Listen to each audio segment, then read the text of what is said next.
Mesdames et messieurs, bonjour et bienvenue sur la chaîne Qui le cru podcast. C'est un plaisir chaque semaine de vous présenter une personne atypique puisque c'est l'objectif de la chaîne. Je vous rappelle que l'objectif de la chaîne s'appuie sur les 4 piliers de la santé que sont la santé physique, la santé mentale, émotionnelle et spirituelle. Donc il faut naturellement que les personnages atypiques qui interviennent chaque semaine rentre dans ce cadre. Alors, dans ce cadre, cette semaine, l'invitée est une dame à nouveau, honneur à la gente féminine, et une dame extrêmement sportive, puisque j'ai eu l'occasion de la rencontrer à la salle de musculation. Et là, j'ai été impressionné par ses performances, parce que j'ai évalué par rapport à son gabarit qu'elle devait faire à peu près 50 kilos.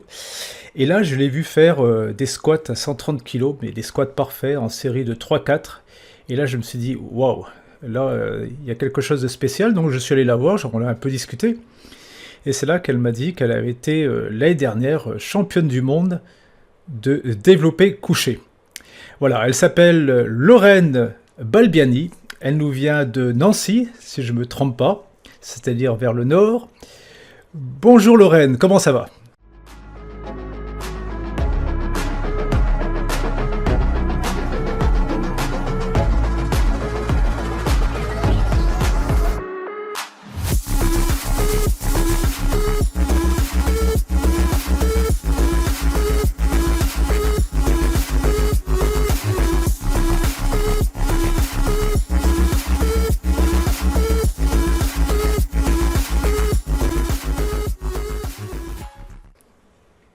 Bonjour, oui, effectivement, vers le nord-est, et ça va bien. Effectivement, championne du monde et championne d'Europe de développé couché 2023. Eh ben, c'est fantastique. Est-ce que tu pourrais nous faire une petite présentation rapide de ce que tu fais dans la vie et de ce que tu es en règle générale? Rapide, hein, pas une heure. J'ai 29 ans, je suis sportive, on va dire multisport, enseignement sportif de haut niveau sur l'année 2023. Je suis aussi policière dans ma vie professionnelle et je suis passionnée de sport. Ben voilà, on a fait le tour. C'était un super podcast. Merci Lorraine. Nous vous donnons rendez-vous la semaine prochaine. Mais avant ça, quelques questions. Alors, j'aurai des questions naturellement sur tes débuts sportifs, sur ton expérience dans le sport, etc. Et on va découvrir tout ça au fur et à mesure. Alors dis-moi, qu'est-ce qui t'a poussé à commencer le sport au collège? Parce que tu m'as envoyé un petit email et j'ai vu dans cet email que tu avais commencé le sport au collège. C'est bien ça? Alors oui, c'est bien ça. Donc j'ai pas eu le choix de le commencer au collège parce que je viens d'une famille qui n'est absolument pas sportive. Je suis la seule sportive de la famille et j'ai dû commencer à cause de mon surpoids. J'étais suivie pour l'obésité en hôpital. Donc c'est de ce fait que j'ai commencé le sport. Alors, lorsque tu étais en surpoids, tu étais à peu près à quel poids de corps vis-à-vis de ta taille? Pour un peu moins d'1,50 m, donc là actuellement je suis 1,54 m, je faisais plus de 64 kilos, mais de gras. Donc il n'y avait pas de muscles, c'était du gras. Tu étais une petite bouboule. Voilà, bon, je dis ça gentiment. Hein. Maintenant, tu m'as dit que tu faisais moins d'1,50 m, maintenant tu fais 1,54 m. Alors c'est vrai que souvent on s'imagine que lorsque les gens font du sport, ils ont tendance à se tasser avec les sports de haut niveau.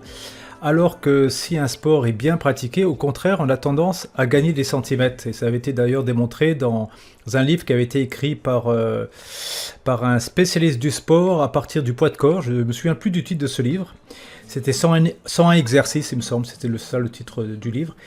Et où il avait démontré qu'il avait gagné 3 centimètres grâce à son programme sportif. Donc comme quoi, avec le sport, on peut gagner des centimètres. Oui, effectivement, il y a aussi des sports tels la natation ou l'équitation où ça fait grandir dû au mouvement qu'on fait et à la pratique. Alors pourquoi tu as choisi par la suite la danse moderne jazz au début de ton parcours sportif? Pourquoi le choix de la danse moderne jazz? Alors, parce que c'est ce que les petites filles font au début. Donc, ma mère a commencé par m'inscrire à la danse. Donc, par contre, je n'ai pas fait la classique du mon surpoids. J'étais trop complexée pour mettre un tutu. Après, c'est vrai que j'adorais la danse. J'étais assez douée. On m'avait même proposé d'aller en conservatoire, d'où j'ai refusé à cause de mon complexe. Bon, c'est sûr que c'est pas évident de se lancer dans la danse moderne jazz si on est en surpoids. J'imagine que ça a dû être assez compliqué au départ. Quelles ont été les difficultés que tu as rencontrées en danse moderne jazz et comment ont-elles influencé ton choix de t'orienter vers le multisport par la suite? Alors, des difficultés dans la pratique, j'en avais pas forcément, hein. J'étais assez souple à l'époque, donc au jeune âge, c'est plus évident. Après, la seule difficulté, c'était le regard qu'il y avait sur moi. C'est-à-dire le regard de tes collègues ou le regard des gens en général? Bah, j'étais la seule qui était en surpoids, et puis bon, à l'époque, bah, c'était encore plus mal vu. Quand on parle du body positive maintenant, tout ça. Et pareil, quand il y avait les profs de danse qui venaient en disant il faut qu'elle mange ci, il faut qu'elle mange ça, parce qu'il faut qu'elle maigrisse, parce que ça reste aussi du visuel, donc c'est assez complexant quand on est petit. Bah, je peux le comprendre parce que moi j'ai eu une petite période de surpoids où j'avais des beaux bourrelets là. Et c'était une période, c'était au début de l'adolescence, donc certains en un an ils prenaient 10-12 cm, ils faisaient athlétique, et moi j'étais vraiment mal, et je me souviens que mon slip de bain, je le mettais par-dessus les bourrelets, parce que je voulais cacher mes bourrelets, j'étais vraiment complexé, et ensuite en l'espace d'un an j'ai pris 12 cm, et là je me suis mis vraiment à faire du sport, pardon, et là j'ai vraiment perdu du poids, mais je peux comprendre le complexe qu'on peut éprouver en étant en surpoids, c'est pas évident à assumer tous les jours. Ensuite, tu m'as dit que tu t'es orienté par la suite vers le canoë-kayak, parmi les différentes activités sportives que tu as fait. Alors pourquoi le canoë-kayak? Alors, à la base, je voulais l'équitation, mais c'était trop cher, donc le seul sport où je me débrouillais bien, de ce qui a été dit euh, à ma mère, c'était en canoë. Donc, ils ont incité ma mère à ce que je m'inscrive et aussi pour faire perdre du poids. Alors je suppose que lorsque tu as commencé le canoë, c'était dans des rivières, donc tu devais avoir peut-être des rivières à proximité qui facilitaient cette activité? Alors, oui, non, en fait, j'ai toujours eu un club de canoë à Nancy, là où je vivais, qui était pas loin de chez moi, avec une petite rivière rapide, artificielle et des grands espaces d'eau calme. Ah bah génial. Alors tu peux nous partager quelques moments mémorables de tes 10 années en canoë-kayak, parce que finalement ton aventure a duré au total 10 années. Oui, c'est ça. Alors, les moments mémorables, forcément, c'est quand je gagnais et que je montais sur le podium. J'ai toujours été championne de Lorraine en canoë course en ligne. Après, mes moments mémorables aussi, c'est quand j'ai eu une troisième place au championnat de France de course en ligne vitesse en kayak 4 places. D'ailleurs, où j'étais très fière parce que c'était avec la copine de mon entraîneur qui avait participé aux Jeux Olympiques à Rio. D'accord, alors, du très très haut niveau. Et est-ce que tu pourrais nous partager un peu la différence entre le canoë de course en ligne et le canoë traditionnel? Alors, il y a le canoë de slalom où on va être à genoux et assis sur ses talons, où ça fait très mal. Et il va y avoir le canoë de course en ligne, cavalier servant. Donc on va avoir un genou qui sera au sol, enfin dans le bateau, et un autre qui sera, une autre jambe qui sera élevée devant.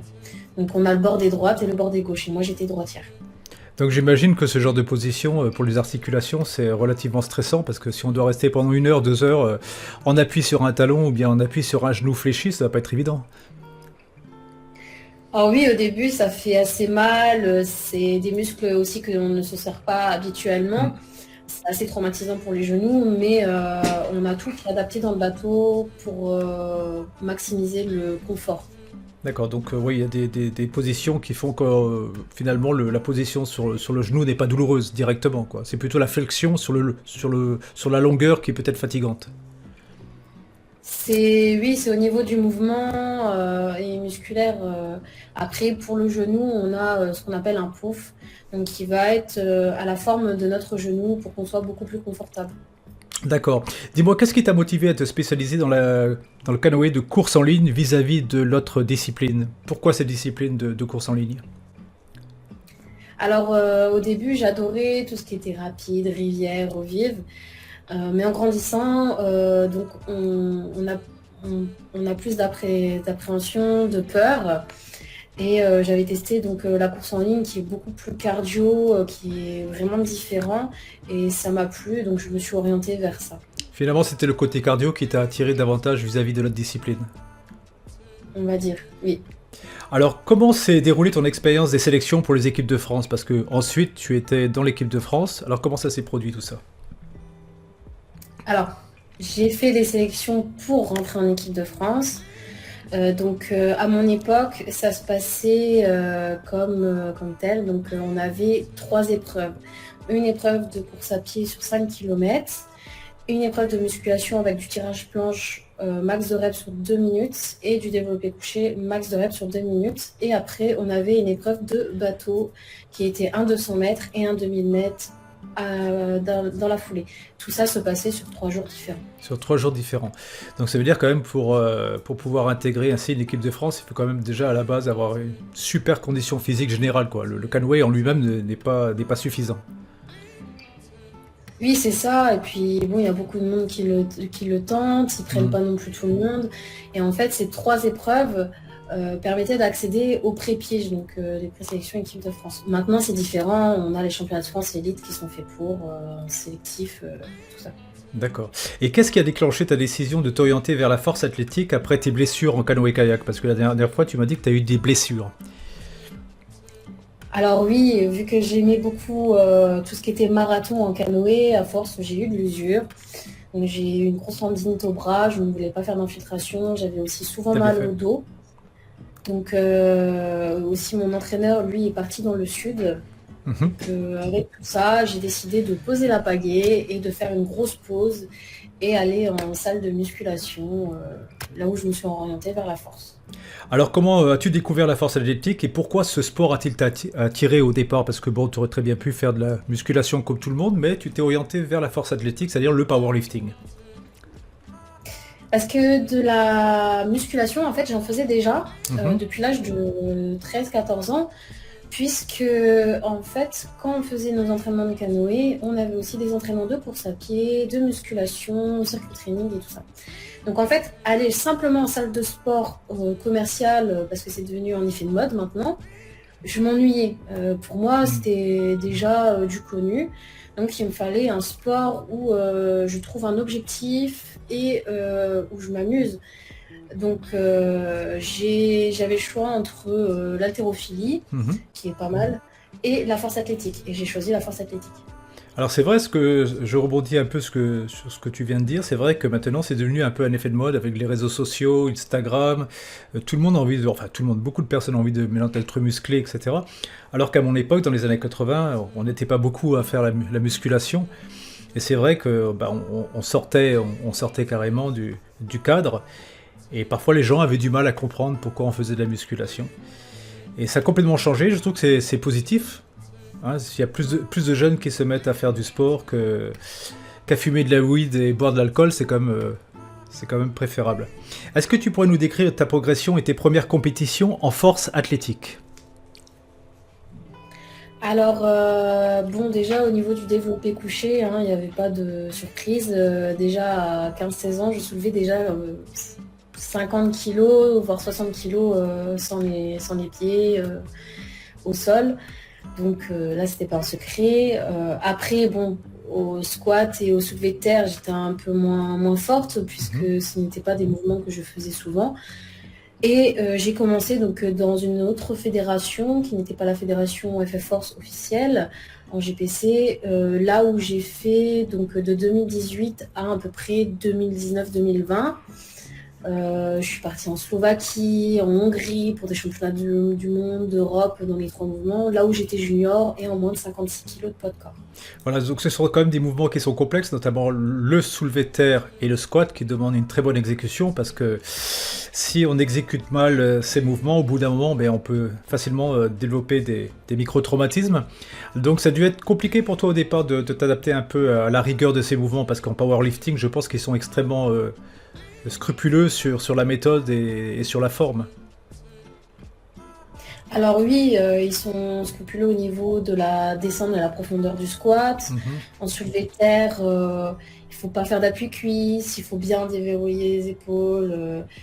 Il faut attendre qu'on nous dise pour redescendre la barre. En développé couché, c'est encore plus dur puisque c'est eux qui décident de quand on peut descendre la barre et quand on peut la remonter et la re-rack. Donc c'est au niveau de dès que ma barre elle est stable et qu'ils estiment que c'est bon. Ah d'accord, donc tu peux très bien rester barre à la poitrine pendant quelques secondes avant qu'ils décident de te dire que tu peux pousser ta barre. Oui, c'est ça. Ah ouais, c'est C'est ça, dur. c'est tout à fait ça. Alors j'imagine lorsque, bon, à ton niveau, lorsqu'on a une barre de 100 kilos et qu'on doit attendre 2-3 secondes, voire 4 secondes avec la barre à la poitrine, il faut vraiment avoir un bon souffle et bien contracter ses muscles de manière à avoir un impact, c'est-à-dire un élan pour relancer la barre. Oui, bah après c'est rare que ce soit 4 secondes quand même, Non, hein, bon faut d'accord. maîtriser son temps. Mais pour aider à repousser, c'est ce qu'on appelle nous le leg drive. Donc on va s'aider de nos jambes et de nos fessiers. C'est pour ça qu'aussi il ne faut pas décoller les fesses du banc, sinon la barre n'est pas comptée. Ah d'accord, donc tu dois décoller ta barre, t'aider des fessiers, mais sans décoller les fessiers. Donc c'est un mouvement qui... Tu vas pousser vers l'arrière finalement avec tes fessiers. Vers le tronc, non?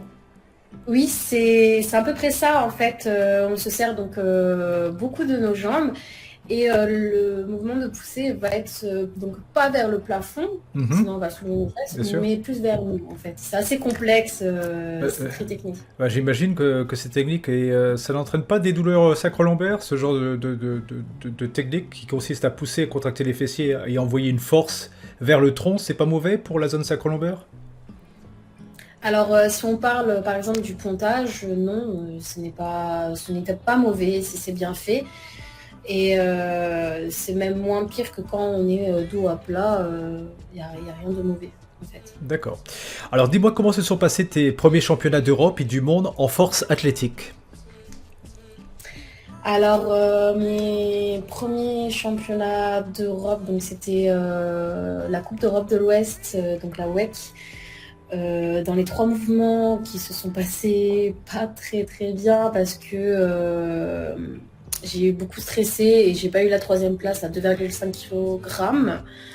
Et après mes championnats du monde et championnats d'Europe, mes tout premiers en développé couché, pareil, j'ai pas réussi à accéder au podium car je n'arrivais pas à monter toutes mes barres du fait du stress et beaucoup de problèmes au niveau du mental. D'accord. Alors, comme quoi le mental c'est hyper important.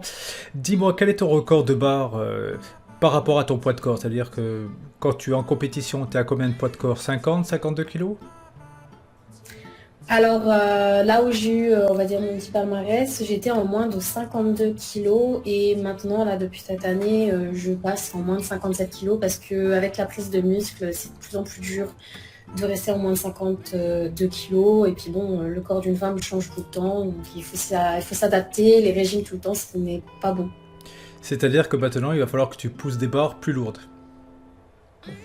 Alors, bon, elles sont déjà lourdes, hein, Ouais bah. mais après, ça va avec le poids de corps. Donc forcément, hein, après, je suis là pour progresser et puis soulever beaucoup plus lourd. C'est tout à fait normal. Là, je reprends mon soulevé de terre à 150 comme avant blessure au dos. J'ai tenté un 142,5 au squat. Au développé couché, j'aimerais bien viser les 110. Donc, pourquoi pas? Avec une prise de poids, justement, ça va être bénéfique. Alors tu vois que maintenant j'ai plus du tout la même recherche à titre personnel parce que comme je te dis j'ai 57 ans et à 57 ans je vais pas chercher à faire des performances, ça serait complètement ridicule. Mais là où je suis arrivé au maximum de ma force, c'est quand j'avais 28 ans, je faisais 88 kilos de poids de corps à sec au maximum de ma forme et j'avais commencé à 60 kilos à 18 ans. Donc j'avais pris quand même 28 ans en 10 ans de musculation et j'étais arrivé à un maximum au développé couché de 150 kilos. Mais c'est 150 kilos pour un poids de corps de 88 kilos. Là, tu vois un peu la différence. Et en plus, je suis un mec par le fait que bah, on produit la testostérone. Et le maximum que j'avais fait en squat, c'était 165 kilos. Et en soulevé de terre, je m'en souviens plus, peut-être pas loin de 200, quelque chose comme ça. Mais bon, à l'époque, voilà, je faisais en fait 16 kilos de plus que maintenant, donc c'est énorme. À 28 ans, ça n'a rien à voir. Mais je suis capable d'apprécier les performances d'une personne par rapport à son poids de corps. Et c'est vrai que lorsque j'ai vu tes performances, je me suis dit, waouh, si j'avais eu le même niveau de performance avec mon poids de corps à 88 kilos, j'aurais, j'aurais développé des barres de ouf, quoi. Alors dis-moi, qu'est-ce qui t'a poussé à rejoindre la fédération officielle des compétitions de force en 2020?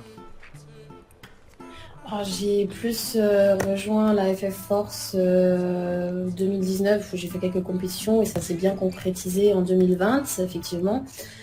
Parce que l'ancienne fédération où j'étais a fermé en France. Et puis bon, fini l'amusement, on passe en fédération officielle, là où il y a plus de niveaux et là où on peut mieux performer et faire de belles compétitions. Alors dis-moi quand tu as vécu ta première participation à la Coupe d'Europe de l'Ouest en powerlifting. Alors, en vrai, je l'ai bien vécu et à la fois je l'ai mal vécu. Je l'ai bien vécu parce que j'étais heureuse de faire une compétition d'un niveau quand même international. Donc, on voyait d'autres pays, c'était vraiment très gratifiant. Et puis, ça fait des bons souvenirs, des belles expériences. Et à la fois, je ne l'ai pas bien vécu parce que mentalement, j'ai beaucoup stressé, j'ai du mal à gérer mon stress.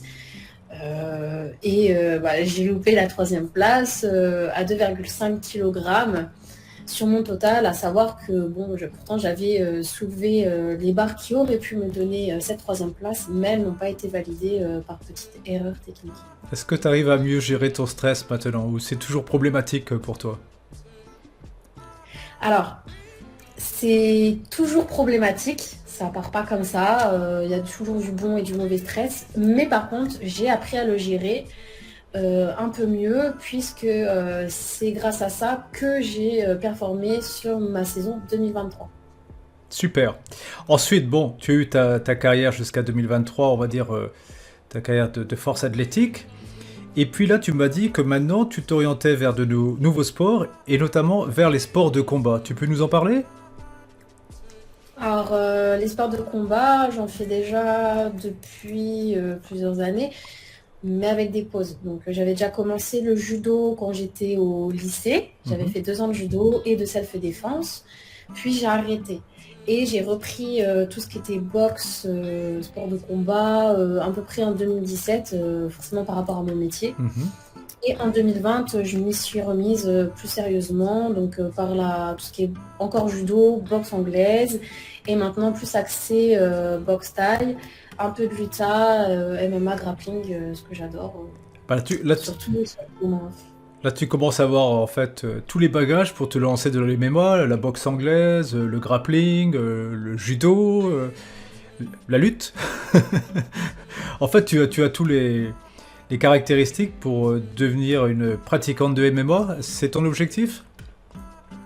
Alors, j'avoue que j'aime bien, mais déjà, il faut être forte en tout ce qui est boxe thaï, boxe anglaise, avant de vraiment faire beaucoup de MMA, parce que ça demande beaucoup. Et puis, il faut être régulier et régulière sur les entraînements. Et le temps que je fais encore de la force, c'est compliqué d'être tout le temps régulière sur les entraînements. Et voilà. Alors, comment tu concilies ta pratique de plusieurs sports avec un entraînement de haut niveau en powerlifting? Comment tu arrives à conjuguer tout ça ensemble? Alors, c'est pas tout le temps facile, mais bon, à savoir qu'en fait, j'ai que seulement 4 entraînements par semaine de power, dont un entraînement des fois qui me met 2 heures. Et c'est un planning. En fait, je fais que ça de mes journées, puisque c'est une passion, donc je me fais un planning. Donc sur mes jours off, je vais faire certaines activités que je ne vais pas faire avec le power, et des fois je fais aussi deux entraînements par semaine, voire 3, quand je décide de faire une course à pied. C'est un rythme de vie. C'est un rythme de vie. Donc, tu as calculé combien d'heures de sport tu fais par jour en moyenne?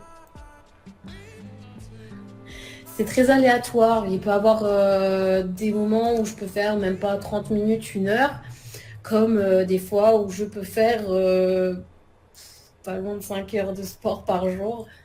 Je l'ai fait, 5 heures de sport par jour, et quand tu cumules, quand tu aimes le sport et que tu en fais et que tu as la patate pour le faire, ouais, tu t'as vite fait de cumuler 5 heures de sport. C'est beaucoup, mais c'est pas non plus extraordinaire en soi. Moi, j'ai rencontré des gens qui qui faisait énormément de sport. Je t'en ai parlé hier d'ailleurs d'une personne lorsque je travaillais au camping qui avait perdu sa femme et ses 2 enfants dans un accident de voiture. Et ensuite il s'était remarié, il avait 2 autres enfants et le seul moyen pour lui de pouvoir vivre cet enfer, c'était de faire du sport. Et cette personne, elle faisait environ 110 km de vélo par jour. Et tous les jours, il courait en plus ses 20 km de footing. Ensuite, il allait à la piscine, il faisait 3-4 km de nage. Et parfois, il partait pour plusieurs dizaines de kilomètres en roller tous les jours, tous les jours, tous les jours. En fait, il n'arrêtait pas. Et c'était le seul moyen pour lui de pouvoir continuer à vivre. Voilà, c'était son exutoire complet. Alors, dis-moi, qu'est-ce qui t'a motivé par la suite à devenir pompier? Alors, ça, c'était pendant mes études et à la fin de mes études au niveau du lycée, parce que c'était en rapport avec mon bac, donc je n'avais pas le choix, c'était pour passer mes épreuves, et puis bon, ça m'a plu. Après, par la suite, j'avais l'opportunité de tester pour être pompier professionnel, mais j'ai décidé plutôt de rentrer dans tout ce qui est métier de la police. Le métier de la police, voilà. Alors, tu as décidé de rejoindre la police en 2017, c'est bien ça? Oui, c'est bien ça. Et tu es toujours policière. Mm. Alors, comment ton expérience en tant que pompier a-t-elle influencé ton travail actuel dans la police? Parce que pompier, il faut quand même être sportif, hein? Alors, oui, comme aussi en police. Bon, moi, j'avais pas forcément de problème là-dessus. Et bon, ce qui est bien, c'est que vu que j'ai été pompier, on travaille dans la police, on travaille pas mal aussi avec les pompiers. Donc, moi, j'ai déjà des connaissances là-dessus. Donc, j'ai pas de souci là-dessus. T'arrives à monter la planche facilement, alors? Ça, c'est... La planche, j'avoue que j'avais essayé. Je me souviens, je devais être au lycée quand j'ai essayé et non, j'avais encore du mal parce qu'à l'époque, il faut savoir que je n'arrivais pas à faire une seule traction. Ah ouais. Et maintenant, ouais, et comme quoi, en fait, je n'arrivais pas à comprendre le mouvement, j'avais beau être sportive, je n'y arrivais pas. Et maintenant, j'arrive à enchaîner des tractions lestées tranquillement. Donc, la planche, oui, forcément, c'est easy. Oui, je t'ai vu faire non, c'est des dips lestés que je t'ai vu faire. Oui, des dips lestés, je crois que je devais être à 40 kilos ce jour-là. C'est ça, t'avais 40 kilos. Tu comptes bien, un 25 et un 15. Un rouge et un vert. Ou un rouge... Ouais, c'est ça. Dis-moi, quelles sont les principales motivations qui t'ont poussé à continuer malgré les défis et les blessures? Parce que j'imagine que des blessures, ça arrive très souvent. Alors, oui, même que dernièrement, j'ai eu des grosses douleurs au niveau du bas du dos, comme des lombalgies. J'ai fait une fois en septembre et 2-3 mois après, j'ai refait une rechute. Et j'ai aussi mon épaule et mon bras gauche qui a lâché sur les championnats de France en septembre 2023 à force d'avoir fait beaucoup de compétitions, beaucoup de bench. Donc, faut remonter la pente, faut se guérir et puis revenir plus fort. Et ce qui me motive en fait, c'est que je m'arrête plus à une blessure et en fait, je connais que ça, je vis que de ça dans ma vie personnelle. Donc, je me vois pas ne pas faire de sport en fait. C'est une partie intégrante de ma vie. Alors, comment tu fais lorsque tu as une blessure pour récupérer? Parce que ça prend du temps. Voilà, c'est pas toujours évident. Moi, je vois que je me suis fait mal juste avant le confinement en 2020 avec des dips, mais j'avais tendance à descendre beaucoup trop bas parce que je suis très souple des articulations et je me suis fait vraiment mal à l'épaule. Et ensuite, j'avais récupéré mon épaule l'année dernière. Donc, tu vois, ça faisait 3 ans, récupérer mon épaule. Et puis un truc tout bête, au mois de novembre l'année dernière, j'étais avec mon téléphone portable, là, j'étais en train de... Et puis j'étais sur mon lit, je me suis laissé tomber en arrière, et j'ai atterri sur le coude, et mon épaule est partie de travers, allez, rebelote, vraiment pas de bol. Et là maintenant je l'ai récupéré à 95%, mais j'ai arrêté le développé couché depuis 6 mois et certains mouvements, de manière que mon épaule puisse se reposer. Alors... j'imagine lorsqu'on a une douleur à l'épaule comme ça, continuer le développé couché, c'est compliqué. Alors, est-ce que tu as des mouvements alternatifs si ça te fait mal au développé couché? Alors, en fait, moi, ce que je fais, c'est que à côté, je vais voir le médecin du sport, bien évidemment, qui lui me conseille et qui me dit quand est-ce que je peux reprendre tel et tel mouvement. Et après, en fait, je vais voir mon kiné. Et mon kiné me fait ma rééducation. Et en fait, les nouvelles méthodes de kiné, elles sont pas là pour empêcher de faire le mouvement à pratiquer. Justement, on l'adapte, on le modifie et on fait un renforcement à côté. Donc moi, en fait, ce que je faisais, c'est que je faisais les mouvements qui me conseillaient et je reprenais en renforcement. Donc Mhm. tout ce qui était renfort, réhab et des barres assez légères petit à petit en développé couché pour reprendre. D'accord. Ouais, c'est bien ce qu'on dit, mais là, en fait, ouais, c'est de continuer à faire des mouvements plus légers, des mouvements plus longs et peut-être mieux adaptés au niveau de l'angle Bah, d'attaque. c'est ça, et en fait, c'est surtout qu'il faut accepter que, bah, par exemple, quand on soulève 100 kilos de base au développé couché, il faut accepter de redescendre à ses entraînements à même pas 50 kilos, voire 60 kilos, puisque bah, c'est dur à se dire quand même, bah non, mais je suis capable de soulever plus. Hmm. Je soulève que 50-60 kilos aux entraînements, mais oui, mais c'est pour reprendre sans douleur en fait. Mhm. Ah, je sais que c'est pas évident du tout. Comment gères-tu les moments de doute et de découragement dans ta carrière sportive? Comment tu gères ça psychologiquement? Alors avant, je le gérais très très très mal. Je pétais même des plombs, j'en pleurais parce que je ne gérais pas mon émotion. Et pour moi, genre, limite, c'est comme si c'était, j'avais loupé ma vie en fait. Alors que non, c'est ridicule, Mhm. pas du tout. On revient plus fort la semaine d'après. Donc au début, je le gérais très très mal. Je pétais un plomb. Pendant une semaine, je disais ouais, j'arrête tout, je suis nulle, j'arrête le sport et tout. Mais est-ce que je faisais vraiment? Et maintenant, en fait, j'ai fait tout ce qui est préparation mentale. Donc j'apprends à prendre sur moi, à me remettre en question, me dire ce qui va pas, ce qui a été, Mhm. pourquoi ça a été comme ça. Donc maintenant, on va dire que sur le moment, bah, je vais pas être bien dans ma tête, au fond de moi, mais je ne vais pas forcément le montrer. Mais je vais en parler, je vais dire, mais je comprends pas, je me sens nulle, j'ai été nulle. Donc déjà, je vais en parler à mon entraîneur, je vais en parler autour de moi.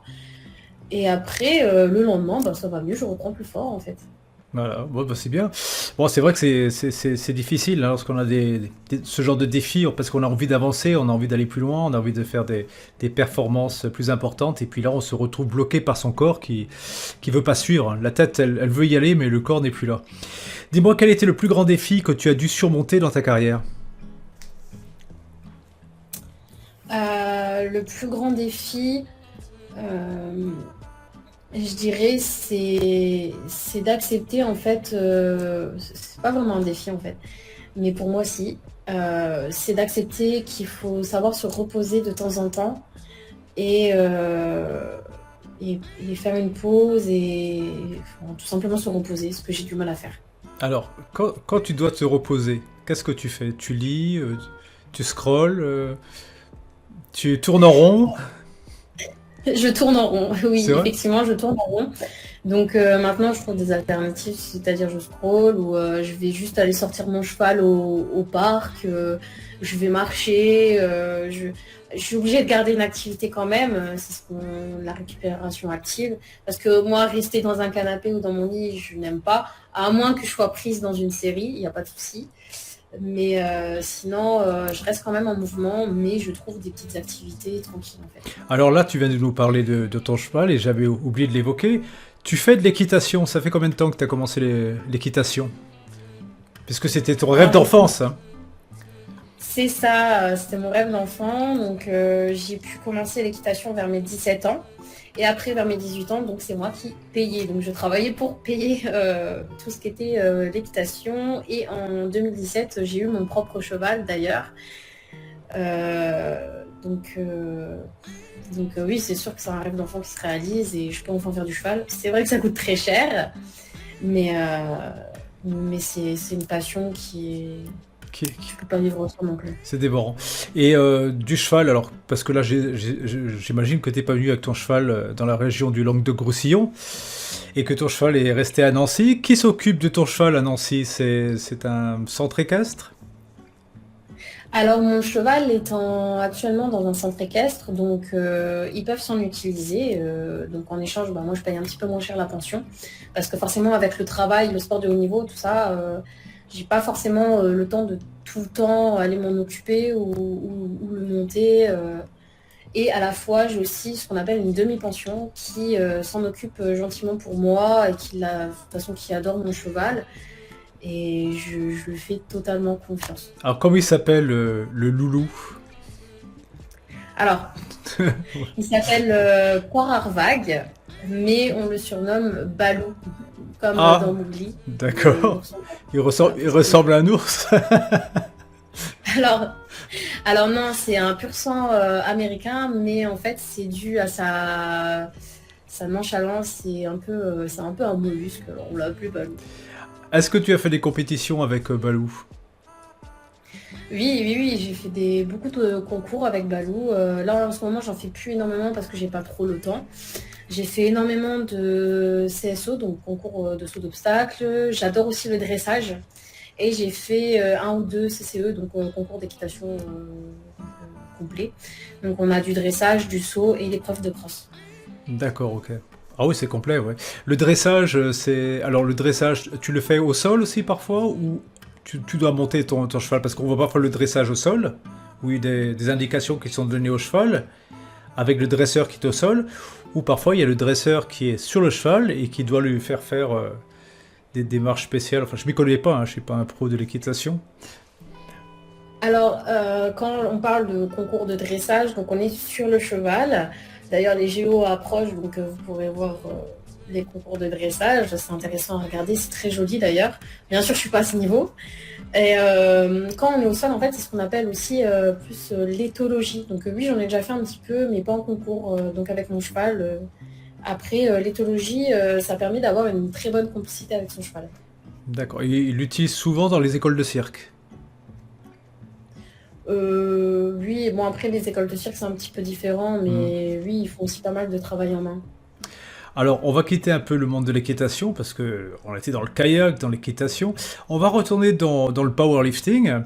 Dis-moi, quels sont tes objectifs futurs en powerlifting? Parce que là, tu es un peu à un tournant, j'ai l'impression, dans ta carrière sportive. Alors là pour le moment c'est de faire une petite pause tranquille, de plus me prendre la tête parce que je trouve que j'ai beaucoup trop stressé pour le power. Hmm. Et au niveau de ma santé, je n'ai pas le droit de stresser parce que j'ai des petits soucis de santé qui font que voilà, ça s'est dégradé. Donc j'ai interdiction de stresser. Et le problème c'est que bah, moi, je gère mal mon stress et c'est pas trop bon pour moi et je ne prenais plus de plaisir à force de stresser. Donc pour le moment, je me prends pas la tête, je performe, je monte de niveau, mais en off. Et par la suite, qui sait si je reviendrai, mais en attendant, je ne prends plus énormément de plaisir. Donc pour le moment, c'est en stand-by. Alors, quand on ne doit pas stresser comme ça, c'est souvent des petits problèmes hormonaux, peut-être de la thyroïde, avec la sphère thyroïde, glande surrénale, parfois, qui peut entraîner ce genre de problème. Alors non, c'est plus, j'ai une petite maladie intestinale, Ah, donc ok. avec des petites tumeurs de temps en temps. Donc pour le moment, c'est pour ça que je ne peux pas stresser. Et Ah oui. aussi, je dois faire attention à mon alimentation. Donc sachant qu'il faut tenir une catégorie de poids, c'est aussi compliqué. Je ne peux pas toujours faire ce que je voudrais. Mhm. Bah, l'alimentation, tu sais, moi j'ai fait un changement complet, hein, parce qu'avant j'étais, comme tout le monde, j'étais un omnivore, hein, et puis je mangeais beaucoup de viande, tout ça. Et du jour au lendemain, ça fait 11 ans maintenant où je suis devenu complètement végétalien crudivore, c'est-à-dire que je fais entre 16 et 20 heures de jeûne par jour, et je suis liquidien à 90%, c'est-à-dire que je me fais des smoothies ou des jus, et je me nourris que de ça, parce que, comme je t'expliquais, mon objectif maintenant, moi, c'est plus l'anabolisme, c'est plutôt le catabolisme, et la longévité qui m'intéresse. Voilà, c'est un autre rapport que j'ai avec le sport qui est totalement différent. Donc, quand je fais la musculation, tout ça, c'est plus du tout comme avant, où je faisais un mouvement lourd et j'attendais 1 minute 30 pour récupérer, et voilà. Non, maintenant, admettons, ce matin, j'ai fait 4 mouvements, tu vois, j'ai fait 4 fois 7, comme ça, donc j'ai choisi pronation, supination, biceps, après le développé militaire barre, après tirage aux anneaux au poids de corps, et après du shrug avec des poids, et j'arrête pas, et c'est ce qui me convient le mieux parce que j'ai besoin de cette énergie. Et maintenant, ça c'est une approche personnelle, je considère le sport de force un peu comme si je faisais un footing. Je peux pas imaginer partir faire un footing, courir 100 mètres et puis m'arrêter. et puis repartir une minute après, tu vois un peu le truc. Donc j'ai besoin de maintenir cette énergie constante. Donc bien sûr, ce n'est pas le type d'entraînement qui est idéal pour prendre du volume, mais ça me permet de travailler à la fois, d'être un peu entre le cardio et puis le sport de force. Dis-moi, est-ce que tu as des projets pour retourner à la compétition ou découvrir de nouveaux sports en dehors du MMA? T'as des projets comme ça futurs, des sports qui t'intéressent? La planche à voile par exemple, le saut en parachute, l'escalade? Bah là en ce moment, donc du coup, j'adore tout ce qui est boxe, Muay Thai, Luta, donc j'aime bien. Mais là depuis peu, j'ai testé donc ce qui est le rugby. Voilà, Assez inattendu. Ouais. je savais on y viendrait. Alors, ton copain il fait du rugby? Oui, c'est ça, mon copain est rugbyman depuis tout jeune par rapport à moi qui vient de commencer. Il est au niveau national, ton copain? Alors, il a joué dans des très bons clubs d'ailleurs. Et là, actuellement, il est en Fédéral 2. Ça me parle énormément. Fédéral 2, alors moi je ne me connais pas du tout en rugby. Fédéral 2, ça correspond à quoi à peu près? De ce qu'il m'a expliqué, Ah, donc on a le niveau régional, après on a le Fédéral 3, Fédéral 2, Fédéral 1, Division 2, première, et après donc on a tout ce qui est top 14 et tout. ah oui, il y a du chemin quand même. Et il a quel âge maintenant ton copain? Alors, mon copain, il a 33 ans, donc c'est un de ses plus vieux, des plus vieux encore, qui continue le rugby d'ailleurs. D'accord, donc oui, il n'est pas dans une lignée pour aller pour le voir dans l'équipe de France. C'est pas du tout l'objectif là. Voilà, c'est plutôt de continuer par passion son sport. Oui, c'est ça. Bon, Hmm, après, ses objectifs, ils étaient quand il était plus jeune. bien sûr. Il a eu de très bons clubs où il a très bien Hmm, joué. Maintenant, lui, ses objectifs, ça va être plus de s'occuper des équipes, surtout le public féminin au niveau du rugby et des cadettes, ce qui prend beaucoup de plaisir aussi. mhm. Bon, tu t'éclates au rugby dans tous les cas. Bah, franchement, j'ai repris goût au sport et c'est vraiment un amusement, alors que je n'ai jamais aimé les sports co. D'accord. Ah oui, là c'est oui, c'est vrai que tu as toujours été en sport individuel, kayak, équitation. Ouais, c'est toujours des sports individuels. C'est une belle découverte pour toi? Bah, franchement, oui. Bon, après, ça aurait été le foot, j'aurais pas aimé du tout quand même. Mhm. Mais le rugby, en fait, c'est vraiment complet et j'avais vraiment une mauvaise vision de base. Mais là, vraiment, je me rends compte que c'est vraiment complet, que ce soit en course à pied, sprint, que ce soit en technique par rapport au pass, au ballon, aussi par rapport à ce qui a lié aussi au niveau des sports de combat, c'est tout ce qui est au niveau des plaquages et tout, c'est un peu ce qu'on reproduit en lutte ou en judo, c'est vraiment Hmm. sympa. Ok. Alors, quels seraient les conseils que tu pourrais donner aux jeunes sportifs qui souhaitent suivre une carrière similaire à la tienne, notamment en termes d'entraînement et d'alimentation? Alors, quand on est jeune, si on veut commencer le sport comme moi, je dirais avant tout, c'est de ne pas oublier sa jeunesse et quand même de prendre énormément de plaisir en sport, de ne pas se prendre la tête, même avec l'alimentation au début. Le temps qu'on n'est pas au haut niveau, il ne faut pas se casser la tête avec ça, sinon en fait on va se dégoûter, on va se casser le moral. Mhm. Après, si on veut pratiquer beaucoup de sports comme moi et être assez complet, et atteindre un jour le haut niveau, il faut vraiment rien lâcher, même dans les moments de doute ou dans les moments où on sera moins bon, il faut rien lâcher. Mhm. Il faut se créer un planning. On peut aussi allier les études et le travail avec plusieurs sports. C'est faisable, j'en suis la preuve même. Mais voilà, il faut faire ses priorités dans la vie, forcément, et surtout, bonne chance et rien n'est impossible. Bah voilà, c'est un beau message. Alors, dis-moi pourquoi tu as décidé de faire une pause dans ta carrière de powerlifting en dehors de tes blessures. Ça t'es un peu dégoûté peut-être, c'est ça? Tu es arrivé un peu à un moment où ça t'est trop? T'en as fait trop là-dedans? Oui, alors comme j'ai expliqué tout à l'heure, en fait, de base, je voulais déjà arrêter en 2022, je voulais Hmm. déjà arrêter en vrai. Parce que ça, pareil, ça me prenait trop la tête. Et puis maintenant que j'ai plus le droit de stresser, que j'ai des petits problèmes de santé, C'est pour ça. En fait, j'ai passé un moment de ma vie où j'ai décidé de plus me prendre la tête. Si j'ai pas envie, bah j'ai pas envie. Il faut que je l'accepte, il faut que je me dise. Et aussi, pour une autre raison, c'est qu'à un moment donné, bah, j'ai 29 ans et que j'aimerais bien, à un moment donné, fonder une famille aussi. Voilà, donc bah, c'est un beau projet aussi. Et ton métier de policier dans tout ça, alors comment tu l'abordes par rapport à ta carrière sportive et tes projets? Comment tu arrives à adapter tout ça?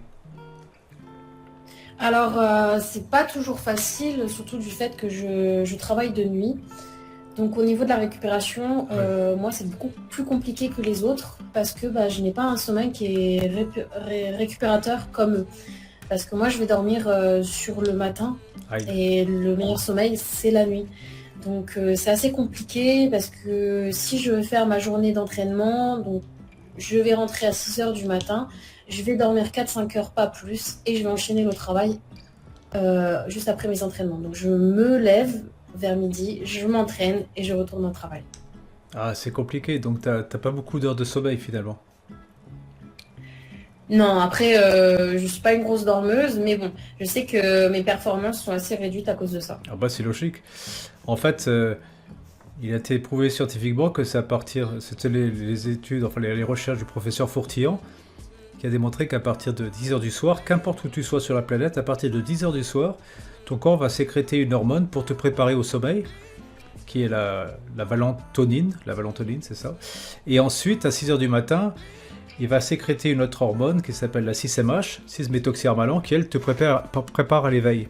Et en fait, il a découvert également que la mélatonine, c'est pas proprement dit, l'hormone du sommeil, mais qu'elle jouerait davantage un rôle neuro-réparateur durant le sommeil. Et ensuite, il faut savoir que le foie, entre 2 heures et 4 heures du matin, il se détoxifie énormément. Donc c'est vrai que si on a la possibilité de pouvoir aller se coucher vers 10 heures du soir et se lever à 6 heures du matin, c'est fabuleux. Notamment si on peut garder ce rythme tout le long de l'année, ça c'est extraordinaire.